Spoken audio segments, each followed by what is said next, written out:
अस्सलाम वालेकुम स्टूडेंट्स। आज हम स्टार्ट करेंगे physics class 9 chapter number 5 gravitation. तो सबसे पहले हम देखते हैं कि इसमें ग्रेविटेशन का जो चैप्टर है उसमें हमारे लिए जो कंसेप्ट होंगे जो हेल्पफुल साबित होंगे हमें इस चैप्टर के अंदर, तो वो हम देखते हैं। तो सबसे पहले हम देखते हैं कि idea of gravity. Idea of gravity जो है वो कहाँ से आया था, किस बंदे ने पेश किया था और इसकी जो बैकग्राउंड थी वो क्या थी। तो 1665 में न्यूटन जो है वो एक शाम को सेब के दरख्त के नीचे बैठा होता है, तो अचानक से एक जो सेब है वो नीचे गिरता है।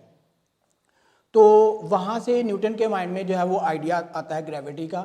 तो वो ये साबित करता है कि जितने भी प्लैनेट जो हैं वो सूरज के गिर्द घूमते हैं और जो सेब जो है वो नीचे ज़मीन पे गिरा है, तो उसकी कोई ना कोई रीज़न है, कोई फोर्स है जो उनको जो है वो प्लैनेट को सन के गिर्द रिवॉल्व करने पे मजबूर कर रही है और जो सेब को जो है उसने नीचे गिराया है। तो वो जो फोर्स है उसे हम बोलते हैं फोर्स ऑफ ग्रेविटेशन। तो सबसे पहले हम देखते हैं कि जो ग्रेविटी का आइडिया था वो न्यूटन ने 1665 में दिया था। तो उसके बाद उसने बताया था फोर्स ऑफ ग्रेविटेशन के बारे में कि फोर्स ऑफ ग्रेविटेशन जो है वो क्या है। तो इसकी डेफिनेशन ये है कि the force due to which every body of the universe attract every other body, कि वो फोर्स कि कायनात के अंदर जितने भी ऑब्जेक्ट हैं, हर ऑब्जेक्ट जो है वो दूसरे ऑब्जेक्ट को अपनी तरफ जो अट्रैक्ट करता है, तो वो जिस फोर्स से अट्रैक्ट करता है उसे हम बोलते हैं फोर्स ऑफ ग्रेविटेशन। तो इसी फोर्स को मद्देनजर रखते हुए न्यूटन ने जो है वो अपना लॉ पेश किया था, न्यूटन्स लॉ ऑफ ग्रेविटेशन। तो उसको हम डिस्कस करते हैं। सबसे पहले हम देखते हैं उसकी जो स्टेटमेंट है वो क्या है। इसके मुताबिक everybody in the universe attract every other body with the force, कि कायनात के अंदर जितनी भी चीज़ें मौजूद हैं हर चीज़ दूसरी चीज़ को अपनी तरफ अट्रैक्ट करती है विद द फोर्स, कि एक फोर्स की वजह से अपनी तरफ जो है अट्रैक्ट करती है, which is directly proportional to the product of their masses and inversely proportional to the square of the distance between their centre. Basically statement के दो हिस्से हैं। पहला हिस्सा ये है कि force which is directly proportional to the product of their masses and inversely proportional to the square of the distance between their centre. तो ये स्टेटमेंट के दो हिस्से हैं। तो अब हम देखते हैं कि इस स्टेटमेंट को हम प्रूव करते हैं बाकायदा मैथमेटिकली। तो इसके लिए हम कंसीडर करते हैं कि हमारे पास दो बॉडीज़ हैं, एक का मैस m1 है, दूसरी का मैस m2 है, और दोनों के दरमियान जो डिस्टेंस है वो d है, और दोनों बॉडीज़ जो है अपनी एक दूसरे को अपनी तरफ अट्रैक्ट कर रही हैं, और वो जिस फोर्स की वजह से अट्रैक्ट कर रही हैं उसे हम बोलते हैं फोर्स ऑफ ग्रेविटेशन। यहाँ पे माइनस का भी साइन यही बता रहा है कि जो ऑब्जेक्ट है वो दोनों एक दूसरे को अपनी तरफ जो है वो अट्रैक्ट कर रहे हैं।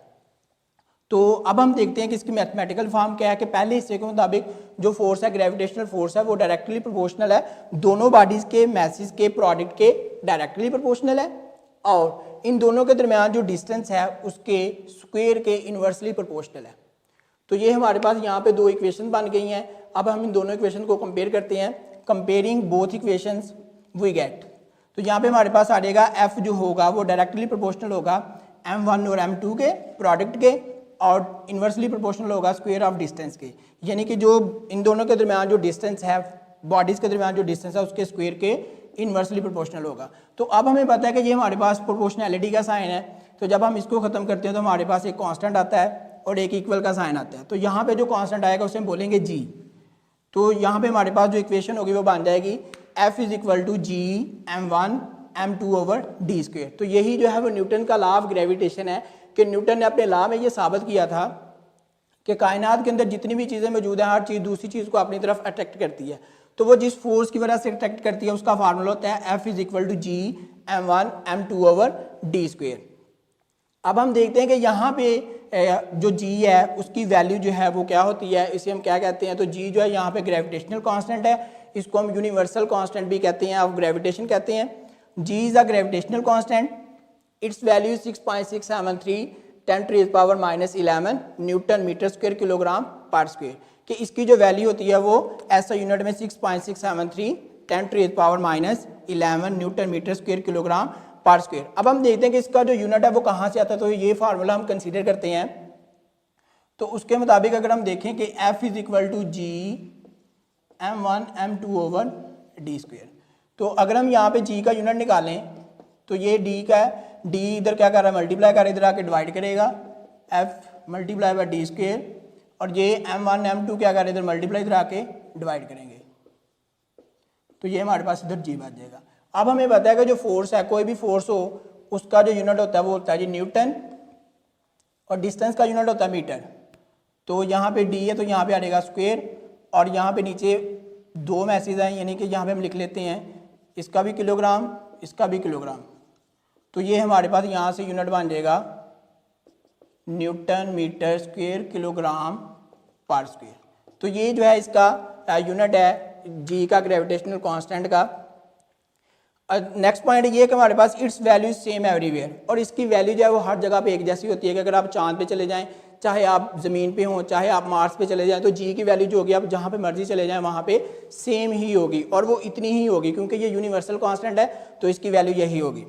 It's value is very small, और इसकी वैल्यू जो बहुत स्मॉल होती है, क्यों? क्योंकि यहाँ पे 10⁻⁻11 है जो कि माइनस में है, और इसकी वैल्यू बहुत स्मॉल है, due to which we do not feel the gravitational force of attraction between the object. इसी वजह से हम देखते हैं कि ये जो ऑब्जेक्ट है इनके दरमियान जो फोर्स है, यहाँ हम देखते हैं कि जो फोर्स हम महसूस जो है वो नहीं कर सकते। किस वजह से? क्योंकि यहाँ पे जो जी यूज़ हो रहा है उसकी वैल्यू जो है बिल्कुल स्मॉल है। इस स्मॉल वैल्यू की होने की वजह से हम जो ग्रेविटेशनल फोर्स ऑफ अट्रैक्शन है होती है ऑब्जेक्ट के दरमियान वो फील नहीं कर सकते। और जितने भी ऑब्जेक्ट हैं जिनका ज़मीन पे जो वेट है वो एज ए रिजल्ट होता है फोर्स ऑफ ग्रेविटेशन का, यानी कि ग्रेविटेशनल फोर्स का। तो यही आज का हमारा लेक्चर था जिसमें हमने डिस्कस किया न्यूटन लॉ ऑफ ग्रेविटेशन को। Thank you.